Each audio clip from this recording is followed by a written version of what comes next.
folks, thank you so much for joining me today. I think we've got a really cool and very relevant topic. This is not some kind of niche piece of technology that we're going to be talking about today. We're going to be talking about wireless, and particularly EtherWAN's approach to uncomplicating wireless. Wireless can seem scary, so maybe that's where the Halloween tie-in is, I guess. So we want to look at products that take everyday scenarios, are able to handle that in a very uncomplicated way, so that folks, or even maybe technicians that you have that are not comfortable adjusting different radio frequencies to try to pair up different radios and things like that, make it as simple an install as possible, which also makes it as quick an install as possible. And let's face it, time is labor is money in our business. So anytime we're making something less complex and quicker to do, it's going to have returns on the jobs that we're all working on. So I think, again, very relevant topic and a great one for you guys to join in on. If you've joined one of these seminars before, thank you so much for coming back. You may have even been on my original Tales from the Edge seminar last year, focusing on a host of different products that deal with edge solutions. And I'll actually include a link to that original seminar in my follow-up email to everybody after this one. But thank you so much for coming back. It's really flattering to me that the work that I've put into try and come up with topics that are going to be relevant and interesting and hopefully incur value for you guys. It's a great reflection on that for me. So I really appreciate that. And for folks who you've joined on for this one, again, great topic to join in for your first one. And we host these monthly, anywhere from 3 to 4 weeks usually. We're putting out a new topic and new seminars on the host of different products that IMI works with. To introduce us, I'm Dave. I'm with IMI. We are the local reps for EtherWAN up and down the East Coast. And we deal with a host of complementary technologies that are ultimately powered by EtherWAN PoE switches or communicating over the EtherWAN wireless like we're talking about today. So we have a lot of complementary technologies to go on each end of these EtherWAN solutions as well. You probably know the IMI group from the local folks who are visiting you guys. So thanks again to the IMI team, a number of whom are on the call here and helping me out, letting everybody through the waiting room. I really appreciate the outreach you guys did to get folks on, and the good work that they do with all of you guys installing the product on the call. So, either your local face and just a wealth of knowledge and resources for you guys to work with you locally. So to dive in here, I wanted to start off just giving you a little bit about who is EtherWAN as a company, some idea of who you're dealing with when you're working with these products. So EtherWAN was founded back in 1996 by literal rocket scientists, NASA engineers that worked at the Jet Propulsion Labs on all these sorts of networking stuff that goes into rocket science. And ultimately, as a company, the approach has really been focused around minding that our equipment is used very heavily in public safety spaces and everything really attached to that, from security to municipalities to transit to critical infrastructure. So it's not something we can take for granted. It's in the news all the time these days about hacking that's going on that's coming through all sorts of these back-end network pieces. So we really take that very seriously from the ground up, and that'll come up again as we're going through. And they're part of the Phoenix Contact manufacturing group. So it is a very large entity that could scale up and really deliver these US-made products across a wide range of different verticals at that point. So in the industry, more than 20 years, I need to update that. This slide's been bouncing around. We're probably on 25 plus now at this point, given that we found it back in 96 there. And they make just about anything you could need for a network. We're going to be focusing on the wireless piece today, of course, but wireless gear is going to be plugging into network switches, whether they're indoor or outdoor hardened switches, whether you need copper extenders to get your signal to those switches, or we're doing fiber runs. So every piece of your network can be handled by EtherWAN. We're going to be looking at a small little subset. Just know that all these solutions kind of have multiple parts, and it's nice knowing that EtherWAN can really be a single source provider and design that solution all the way through with you guys. So just the briefest of agendas here to start us off. wanted to work through just some common scenarios. So you have an idea or a frame of reference of where you're going to be running into needs for this product. You've probably run into a number of these scenarios and these needs already. Then I want to talk in particular about these EasyLink kits that we're going to be focusing on today. What comes in the kits? And then some different kind of usage modes or use types, couldn't find a great word for it, but kind of categories of ways that you can use these systems that ultimately these different use cases or scenarios kind of fall under. Then we're going to look at the design notes. What is the solution capable of? What are its limits? There's different tiers of wireless solutions with different speeds and complexities maybe that go along with it. So I want to make sure that you have an understanding of where this is going to fit and what types of solutions it's going to be appropriate for. I think it covers a very wide range, but there's no one solution for anything that can do literally everything. So I want you to know kind of the box that this really plays well in. And then we're going to look at maybe a few sample solutions on how those can ultimately be applied. So to start off, some common scenarios, you've probably already run into a number of these where wireless technology was either used or would have been really handy if it had been available. That could be everything from, cameras on light poles. It could be remote areas. That could be remote buildings like storage or things like that, gated entries. It could be remote areas like parks and recreation, docks off of buildings, maybe that's especially up here in New England. I know a lot of our folks down along the coastlines as well. Pretty much any residential space is going to have docks behind it that tends to attract people. So that ends up being part of building security. It could be a campus setting, not even necessarily literally a college campus, but just a nestled group of buildings, whether they're corporate, municipal, whatever reason. Even things like call stations that are going outside in parking lots might need a radio to bring that audio back into the building. And these can be easy solutions to accomplish with the right tools like convenient wireless. So wanted to start off looking now at what's in the kits. What makes the EasyLink solution such an easy approach? Well, right from jump, part of what makes it simpler is we include a lot of these items. Now, one thing, it's not even in the kit, but that the kit satisfies, that I wanted to call out right at the top. We talked about the security focus of EtherWAN, not just from the security market, but the security of their products, their network security. These devices are all NDAA, TAA compliant. EtherWAN throughout, NDAA, TAA compliant on all of their devices. So that's a checkbox you can just check off on all these projects. There we are. And there's now multiple kits. When I have the slide up for the bridge kit, which we'll talk about the different options. There's a bridge and a multi-point kit. So we'll look at what scenarios each type of kit is good for. So each kit's going to contain really all your basics to have a full working solution. It's going to have 2 or more paired radios, depending on which kit you go with. It's going to come with basic wall mounts and pole mount adapters. It's going to have your transformer and your power inserter. So this would plug into your switch, that plugs into your wall. Really everything to get going is included with the kits, all the basics, and there are some add-ons I'll talk about. The biggest thing for this is no programming. The radios are pre-linked. We pair them together in these kits for a reason. You couldn't take the 2 radios and split them up and reprogram them and use them elsewhere. They're already set to just have an encrypted connection with each other, with a randomly generated encrypted serial key that you don't get really from other types of radios where you're doing that manual pairing. You can't make it so secure that even you don't know the password to decrypt that communication.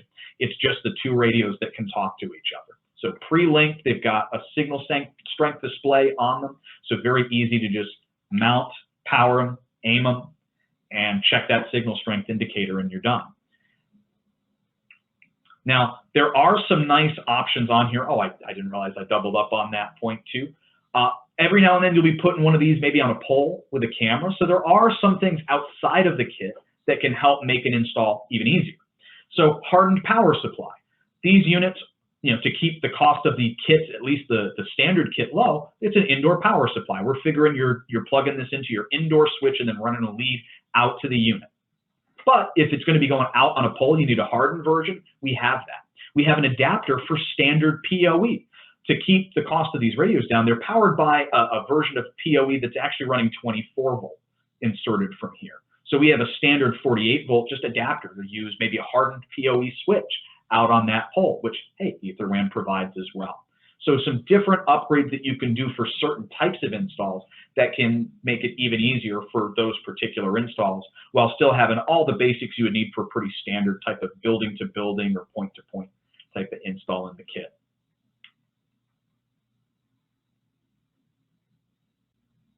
So the different ways or kind of use categories that I refer to these solutions as personally, you've got what's commonly referred to as a point-to-point or bridge scenario. I've got two locations that I need to now have communication between. That could be a camera on a pole reporting back to a building. It could be that remote gate scenario or remote building scenario where I've got just two locations that I need to establish some type of signal without trenching a wire or fiber all the way out there.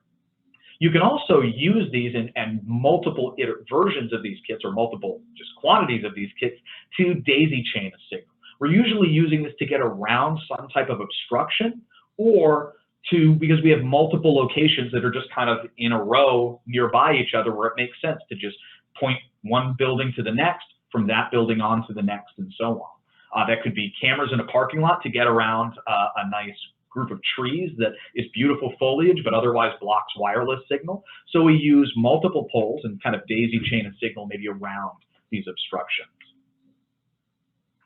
We also have now, with the new multi-point kits that have been added to this solution, we have the ability to do kind of a hub and spoke is another way to kind of visualize what that looks like. I have one receiver transceiver radio, they're all really transceivers, but I have a hub unit that can accept multiple incoming connections. So if you have multiple locations, let's say multiple cameras on different light poles that all have line of sight to the same point on the building, rather than give each one a pair of radios, I can use this hub and spoke system and have a radio on each light pole all pointed back at the receiver on the building. Or multiple buildings that are nestled nearby each other. Again, sometimes we can take advantage of that hub and spoke, and it's more efficient than doing the daisy chain and things like that because I'm reducing the number of radios in the solution. And then, of course, you can run into sites where you're using a combination of these to ultimately achieve your goals, give yourself the bandwidth that you need or avoid those obstacles that would get in the way of maybe certain types of transmission paths. So now I want to focus on the design notes. We're going to take some time here to really understand what the solution's really built to achieve. First of all, distance. What distance can we accomplish with the system? Ideally, we want to keep the distance to less than a mile. The maximum that the solution can do is 2 miles. The reason we want to try to keep the distance ideally under a mile is we get maximum bandwidth through that distance. Once you start getting to a mile and beyond, we start to lose bandwidth as we get out to that 2 mile distance. When you get all the way out to 2 miles, you're only getting a few megabits per second at that point, maybe enough for a 1080p camera, perhaps based on the settings and make and model. It could be an access control solution with a whole bunch of doors. That's actually not a particularly high bandwidth application necessarily, but the farther you go, it does start to impact that bandwidth. So ideally, most solutions are pretty nearby, within a mile. That should give you a lot of play at that point. Certainly for video, we want to keep that to the shorter end of that if we can. The other thing we need to be aware of course, then is bandwidth. How much room do I have for my devices to talk across this connection? Now, you will see radios advertised by the total throughput. That is how the wireless industry operates. And from our perspective, it can be a bit misleading on the design side because we're trying to figure out, well, what is ideally usable? So to break down how these numbers are, it's a peak and total. So the 300 megabits per second, when you see a radio advertised at 300 or 800 or whatever, they're combining the send receive. These are transceivers. So really, it's about 150 megabits per second you could figure in each direction for transmitting and receiving. Now, for networks in general, regardless of really what's carrying the data, you need to leave overhead for a few reasons. First of all, kind of like your hard drive. I don't know if you've ever noticed, if you have full hard drive, the thing runs really slow and just doesn't work right, your laptop. Networks are like that too. Once you start getting above even 80% overhead, you're going to start to run into the peak issues where things are peaking and conflicting with each other because you're eating into the overall headroom we leave for the system. I'm super cautious with these things. I try to leave about a 30% overhead on my network, and particularly for video, because H.264 and H.265, I'll talk about it a little bit more in a minute, have spikes in their bandwidth anytime there's movement. So we want to make sure we've got that overhead so that when someone finally walks in front of that camera and the bandwidth jumps up, we're not going to all of a sudden drop frames. I'm sure you've all run into scenarios where you've had a customer that everything looks great when the site's empty. All of a sudden, as people start moving around in front of the different cameras, their bandwidth use shoots up and suddenly we don't have room on the network for them. So that's the kind of thing that we want to avoid and really keep in mind right up front in the design. The other reason we do this too, when you're looking at a bandwidth calculator for cameras, it's giving you an average bandwidth, not a peak. So while the number it's giving you is, I don't want to say it's inaccurate, you can't really predict necessarily what the peak traffic is going to be on a given camera. You kind of have to allot for it. So even if you're doing all the math and you say, no, look, my calculator says this is under 150 megabits, that's the average traffic. Again, as people start walking in front of those cameras, you're going to have peaks, and that's where video tends to get lost if we don't have enough room on the network. So realistically, I kind of treat this in my head as somewhere in the 80 to 100 megabit range, depending on really that distance, and maybe if I'm afraid of interference at a site, things like that. 100 megabits should give you that 30% overhead, a little over, and you can still do an awful lot with that. Now, what you can do with it depends a bit on the cameras that you're using. So this is where, again, on my end, we do this a lot at IMI and our applications and solutions teams. We do calculations for our systems to make sure we're staying within bounds of the network, of the storage that we need, of the server that we're trying to use. And you'll notice if you do that, different cameras, even if on paper they've got the same megapixels and the same settings, H.265, when you put them in practice, the chips that they use and the software, the way they write their code makes a huge impact on how they hit the network and how they hit your storage. So we always want to check with the cameras that you're using. Now, the other thing that comes into play with this, bandwidth is our concern. H.265 is thriftier in general on bandwidth than H.264. So generally, you'll be able to get more through these networks when using H.265 cameras versus H.264. It's a lower average traffic, but there is a catch that sometimes people get stuck with H.265. If you have a site that has a lot of motion, a lot of activity in front of a camera, that average now becomes into peak mode. And the peaks for H.265 maybe aren't quite as high as H.264, but it is similar. You get the least benefit from H.265 when the scene is busiest. So when you have sites that have lots of activity in spurts, say on a lot of cameras at once, I think schools are a great example for this. Everything's quiet in the hallway until the bell rings, and suddenly all of the hallway cameras on the system are seeing tons of activity at once. All of those cameras are hitting peak traffic at the same time. So if you have a similar kind of rush out to the parking lots at the end of the day or things like that, you might want to give yourself some extra cushion. Even if you are using H.265, those peaks can sometimes still hit you. So if you have a site like that where you're afraid of maybe spurts of activity causing peak traffic on a bunch of cameras at once, we want to leverage that, maybe lower that threshold a little bit to make sure we've got that overhead that we need for those kinds of scenarios. Not every day, but just something to be aware of so you don't get caught with that. So some examples based on, again, the cameras that I pulled up here are from the Illustra brand that IMI deals with. Every manufacturer is different. Check their calculators or an online bandwidth calculator that you've had success with and trust. Based on the Illustra cameras that I deal with, you can get a lot through here. Anywhere from, say, maybe 10 to 12 4K cameras, depending on settings, H.265, all that good stuff. Some multi-sensors. Be careful with multi-sensors. I talked about cameras not all being created equal. Boy, is that true with multi-sensors. I've seen some multi-sensor cameras that, depending on the settings, will eat through 80 megabits of traffic all by themselves. And you also have to consider at night too. That's another good reason to give yourself some extra overhead. Some of the sensors and some models of cameras can be a little extra at night, so you want to account for those types of things. But 1080p and 3 megapixel, with a lot of the newer, at least mid-range to high-end cameras, they have very low bandwidth on some of these new models coming out. The new 3 megapixels that Illustra came out with, very low bandwidths on the H.265 side. So you can actually do a lot with that, provided we are planning accordingly. All right, and then the last thing that really comes into our design, of course, clear line of sight.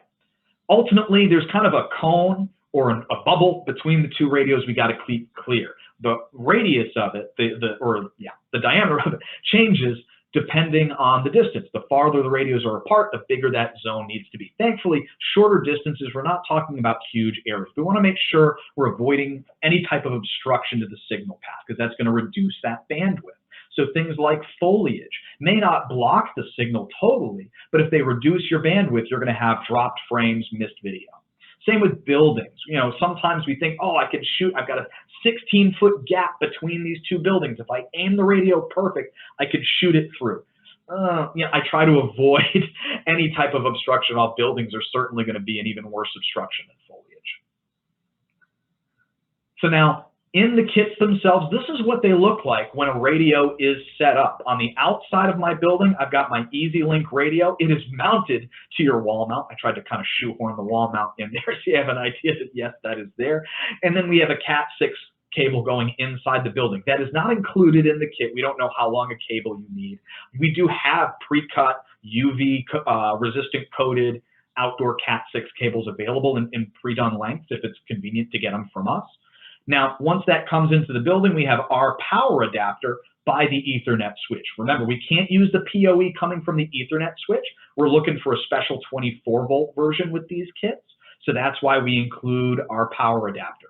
They're not hardened, but again, usually, a fair amount of the time, I would think, these are going inside the building near where your network switch is, so we don't need a hardened version. We do have a hardened version available. We do have an adapter that basically transforms the 48-volt standard PoE to the special version that our EasyLink radios are looking for. So this is what comes in the kit. Again, I think this covers the wide range of scenarios, but we have those upgrades available for folks who need it. In terms of the mounting, it comes with that wall mount here and this adapter that gives you really a 180 horizontal. That's not so much an issue. You get, I think, a 17-degree tilt I'd seen in the install documents. So they call it 30-degree vertical here. You can tilt up or down about 17 degrees.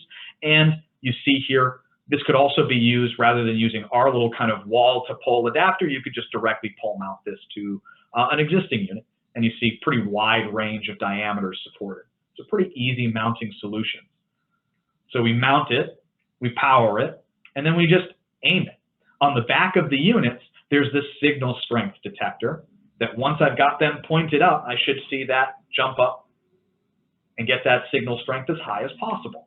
Now, I've actually this is pretty straightforward, and usually we're talking about shorter distances. You need line of sight, so it should be pretty easy to aim these things. But I've seen some tools out there, I don't know if they're clamped on or suction mounted, but things like laser pointers that actually you can have someone on the other side look and let you know that you've got the red dot or green dot on the other radio so that you've perfectly aligned them even.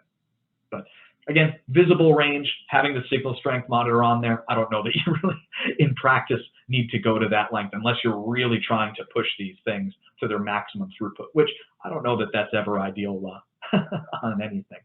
So some of these common point-to-point scenarios, again, that we could do with our EasyLink kit. So this is the basic pair. So EasyLink-300-US, that's going to give you that pair of radio kits.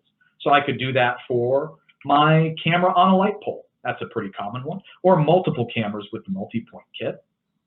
Another product I want to call out from EtherWAN that's great, they've got these easy PoE boxes. It's a NEMA box, a PoE switch with fiber connectivity if you want it on there. So it can power and contain itself and power both devices, really, if you have that PoE adapter for the EasyLink kit. Another common one, remote building. I've got cameras and access control on storage, on just another building on my location that I don't, rather than have a second recorder, I'm just going to have all the cameras come in to my main building. So another very common pairing. Or gates, of course. Similar kind of scenario, but instead of a building, we've got a gate at that point. And then multipoint. This just reduces the number of radios that we need versus daisy chaining items.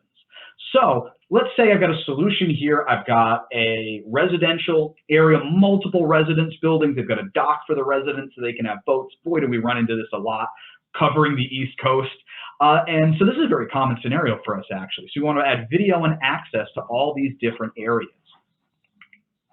So the solution for us, very simple, 2 kits, and we can tie together a bunch of points on this site.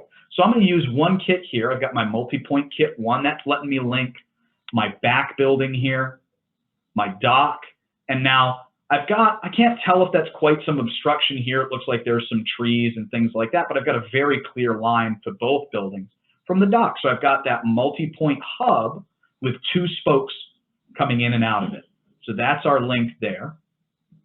Now, this site in particular is tricky because of this spot here. And this is where I mentioned we could look at this and someone might look and say, ooh, there's the tiniest gap between those 2 buildings. Maybe I can thread the needle and hit a building over here. Probably not ideal. In this case, and I think this is actually a real world case, it ended up working out best to have a switch, of course, in this building, because we're going to have cameras on it. And that, allows us to then add a second kit covering the back area here. So now we've got, again, multiple buildings coming into a hub that then the hub itself can see an endpoint where I think they wanted the main unit in this building. So we just have a switch in this space that's already probably there connecting the cameras, also be the link between these 2 radios locally. So we can kind of use that to bridge our way around this obstruction, which point-to-point kits can be great for. So this could all be done with EtherWAN, PoE switches, hardened or not, at each location as well, powering those cameras and access control. Now, one other nice thing too, let's say I'm concerned about bandwidth. Well, we can increase our bandwidth by giving us multiple routes back to the head end building. Now, I can't quite tell if that's an obstruction down there. That looks like a tree. But if we could get another radio down on this corner of the building, it may have line of sight over here where we could add one more bridge. And now I've got 2 totally independent links, each with their own, call it 100 megabit target bandwidth limit. So doubled my bandwidth by giving myself both these individual kits their own link, rather than kind of chaining them together. Depends on your needs, whether or not that would be necessary or appropriate. Now, just to put out there, I know the focus of this has been the EasyLink kits, and I think there's so much we can do day-to-day scenarios that work so well with the EasyLink kits. But we do have our full E-Wave series that feature a lot more customization. Yes, there is some complexity that comes to that because you can tune the radio frequencies to avoid interference. Maybe at a site like power generation where there's a lot of EM interference going on from whatever activities are going on site. Maybe you want some convenience features like a local Wi-Fi network that you could connect to service it rather than having to go to the head end station to get access to that network or something like that.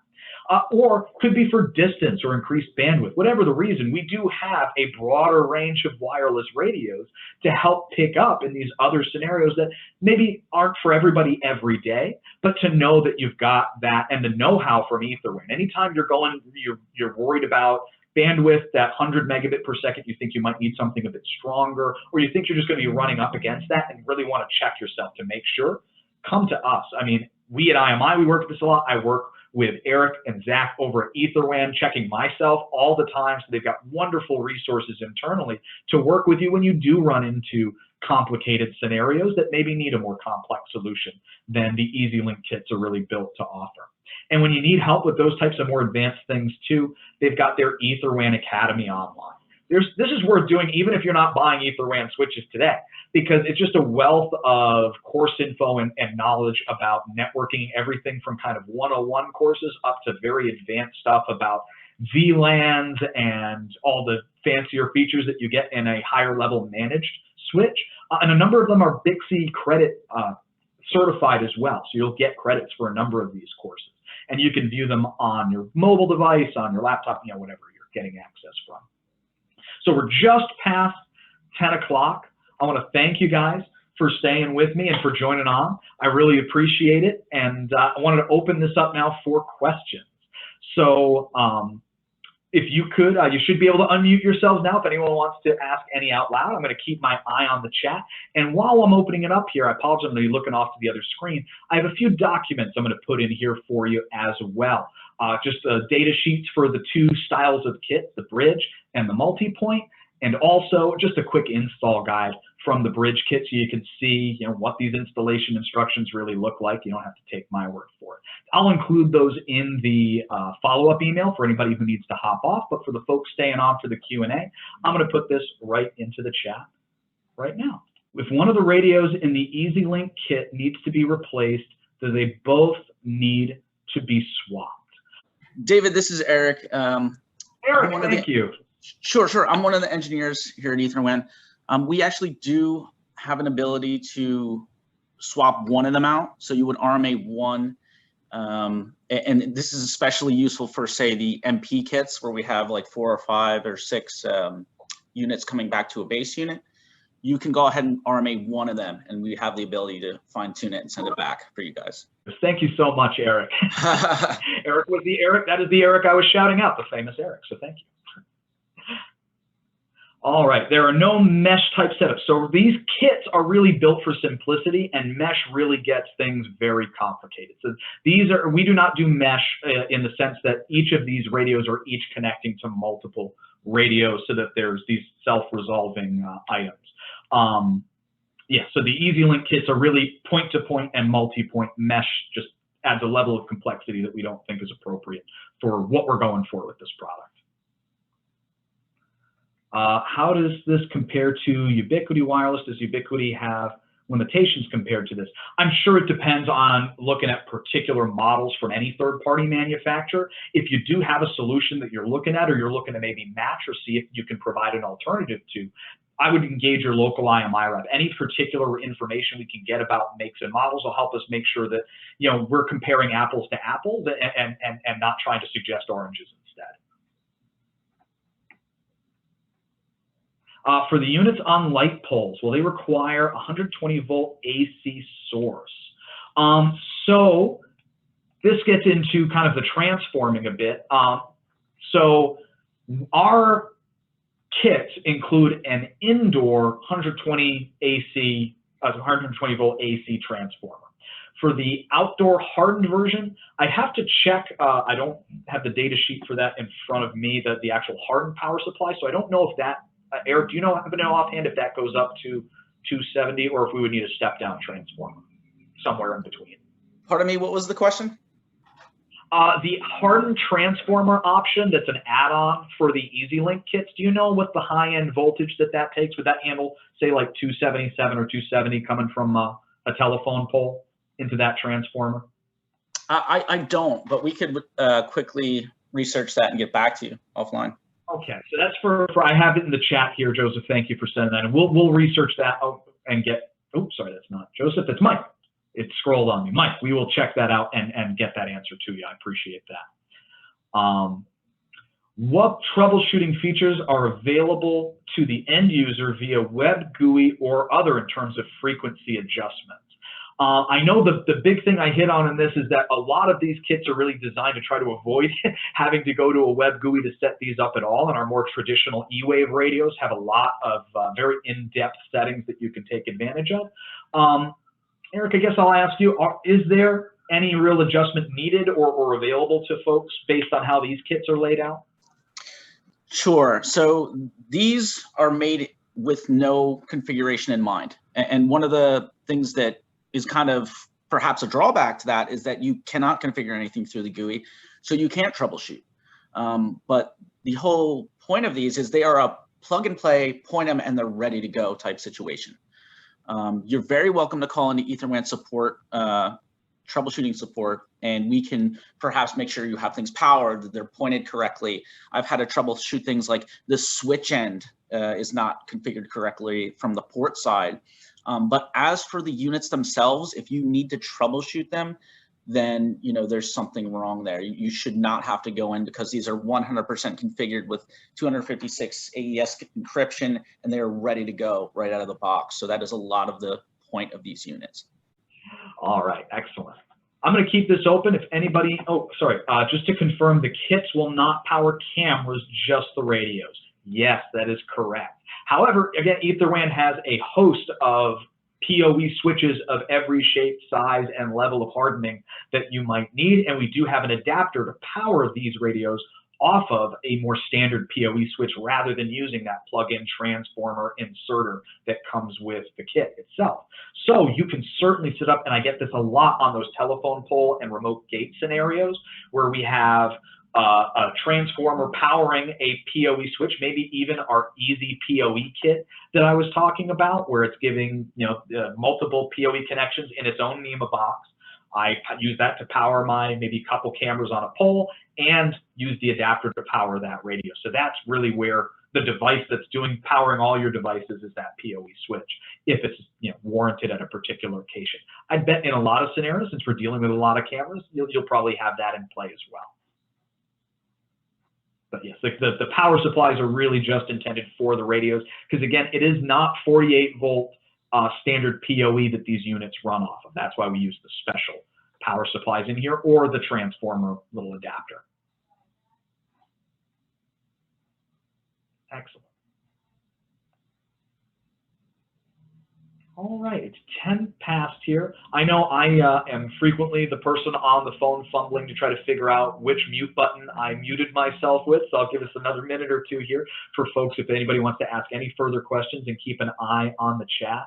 If folks are heading out, again, just thank you so much for joining with us today. I really do appreciate it, given the time and this extra time to go through the Q&A. And again, for Mike, we'll research that question for you and get that back to you.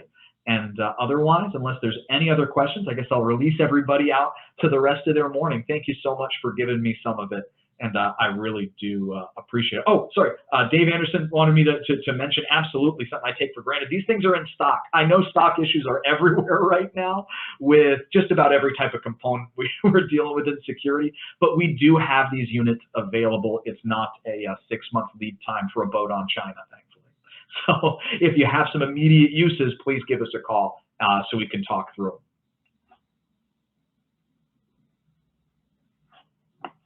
Awesome. Well, thanks again, everybody. I will edit this and get this up on YouTube. So if you want to review any of it, you'll have that ability. That usually takes me a day or two to get it kind of processed and edited down and everything. At that point, I will send out the follow-up email. I'll include those attachments if you didn't grab them from the chat, or for folks who couldn't hang out for the Q&A when I sent those out.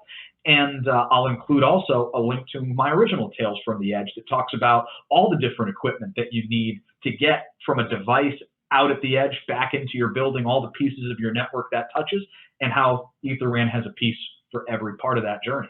So thanks again for giving me your time, and I appreciate it. Everybody have a great day.